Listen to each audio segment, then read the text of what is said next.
What are some words of wisdom that you could share with someone who's earlier in their career that maybe you wish you would have known earlier in your career that would have helped you out, or maybe a piece of advice that has helped you, or that you wish you would have listened to earlier in your career that would have helped you? What words of advice would you share with someone earlier in their career? Yeah, so that's such a good question. And I wish that I could go back and slap my former me around and hear this as well. Um, the first thing I would say is you need to be confident enough to lead by example, because there are people who will see you and they will follow. You can make a difference right now. And it does not matter. People get so lost in the rank. Right? We know that every organization has formal and informal leaders, and they also have rank, right? Because a lot of people at rank aren't leaders because they don't know how to lead; they just administer. So if you're an informal leader, meaning you don't have any rank, you now have a choice. Do you want to be a good leader or a bad leader? So be a good leader, and no matter where you are, whether you're a chief, you're an officer who's an informal leader, that comes with risk because people won't always agree with you, and you may be ostracized, but at the same time, lead by example. Now people will follow you, and that you'd be amazed how much you can influence people. um, the other thing, and I mentioned this earlier, is start taking notes.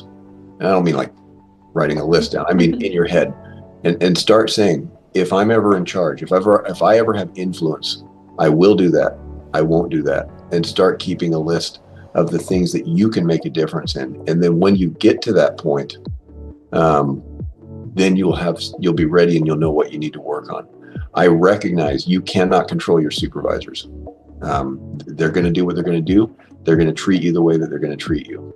You can manage that, but I learned from everyone. For some people, I learned what to do, and for others, I learned what not to do. But everybody teaches me something. And then I encourage people who are interested in promoting, taking on leadership roles, even if it's as a training officer, or mentoring somebody, do it with the intent to change the cycle. Because it's very easy to train someone the way you were trained. Number one, because you don't know any different, or number two, because you went through it, therefore they need to go through it.